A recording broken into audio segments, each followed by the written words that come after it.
multi-ethnic country. My point being that, let's say if UMNO had applied for a permit to the police to go to the King's house and present a petition, do you think that would have been granted? Can I just answer your original question? It would have not been allowed. About when the police decides on how to handle this. I think they decided to handle it precisely how you described it, which was after a while, the demonstrators, the protesters, those gathered there, were allowed to go to the King's residence, palace, and hand over the memorandum, and that's precisely what happened. After a while, after the water gas, that's precisely what happened. The water cannons and the tear gas were contained to a particular area, which Imtiaz referred to earlier. But the others were allowed, as he said, were given free passage to the palace to hand over the memorandum. So these are all police standard operating procedures. The characterization of people who are demanding or at least suggesting political changes as somehow being dangerous to the environment. How do you respond to that? I don't agree with that characterization at all. I think there was a different way you could have handled this. There could have been negotiations, and we've heard no information about an attempt by the police to negotiate with the leaders of the groups that were marching in. And I think if the whole point had been to shunt them to the Agong's palace, that could have happened. There was no need to open up with the water cannons. There was no need to spray water which we know is laced with chemicals. We'll be back in just a few more minutes. Stay with us.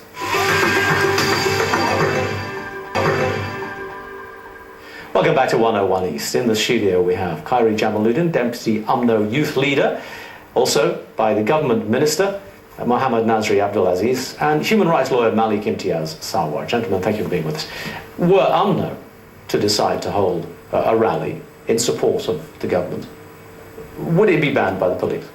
Well, UMNO has held rallies before in the past. Opposition parties have held rallies in the past before, and in particular contexts, in particular settings, they're allowed. But I just want to get back to what Imtiaz said just now, and that's related to how the police viewed this particular demonstration on Saturday.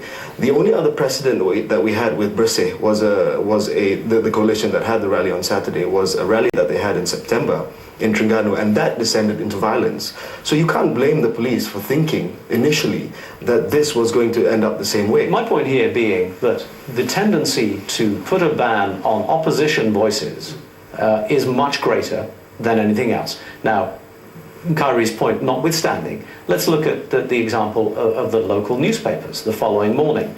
The coverage of what happened on Saturday was minimal. The response of the local media was simply to take a government line. I don't think the papers were taking government line. I read, I told you, I got all my information from the newspapers, and it was widely reported. We have the papers here, the Sunday Times the next morning. Yeah. Instead of responding to what has been the biggest public demonstration in Malaysia for more than 10 years, in which the police felt they had to use water cannon and tear gas, and you've expressed an enormous fear of trouble, the newspapers here have put on page 4, illegal gathering causes traffic chaos in city. Well, if you think that what the AlJazeera reported is a true source, then probably it is. But I think they were free to report anything. The minister says they could have reported anything. Is that true? Well, obviously the media here is controlled. You have permits which control media houses, and obviously permits are controlled by the government. So I can't necessarily agree with the minister's statement that the media here is free enough to not sit with the government on certain key positions. I can't say for a fact whether or not there was a directive for the media to publish only a limited amount of content about this event, but I wouldn't be surprised if that were to be the case ultimately, if it were found out to be true. You speak about voices not being heard. Let's go to the core of what Saturday was about. What Saturday was about free and fair elections. If these people have not had their voices heard, then you wouldn't have seen the plethora of changes that have taken place by the Election Commission to make election processes in Malaysia more free and fair. If you look at the changes that have taken place, transparent ballot boxes, indelible ink being used for voters to check that they don't vote twice, trying to tease away from the electoral list people who have passed on and things like that. These are changes. If you're telling me that their voices have not been heard, then surely all these demands have not been acted upon, and they have been acted upon. Your response? Well, I think what you have, Saturday is actually, I think, the most important thing about Saturday is that it's a strong sign from civil society that there's a need for institutional reform. And I think civil society is saying that the kind of reforms that have been introduced are not enough. I think let the minister respond to that, please. Yeah, as I've said, we have a system here. you know, if you have any grouses, our system is that we channel it through the ballot box, and we have elections every 5 years or less. Now, it's difficult for us to say that this is not the best solution. I mean, what's the point of having, you know, you call 50,000, I can call 1 million to come out. Does that mean, you know, I'm right? So this is not our way. I mean, you know, to decide on many issues, I've always said, it's not falling on deaf ears.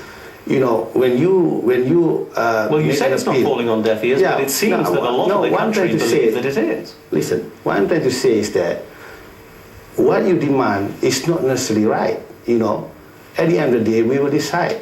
And at the end of the day, you must never underestimate the will of the people. Surely the essence, or at least one of the essences of democracy, is the idea that the government listens to the voice of the people.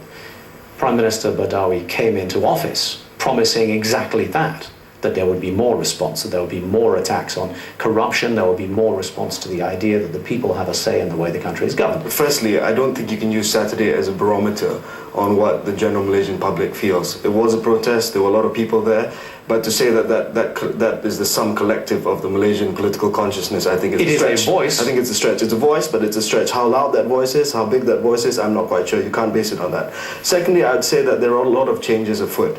If you talk about election changes, as I've said, the Election Commission has been very responsive. They met with opposition parties, they've taken some of the suggestions, like the ballot boxes, postal voters. A lot of changes are happening. If you talk about the media, for the first time, the Prime Minister said in his speech at the UMNO General Assembly last week that in the near future, the media will be able to regulate themselves. Now, this is a marked departure from previous policies to say that you can regulate yourself as opposed to government regulating the media, and that's something for the future. Is there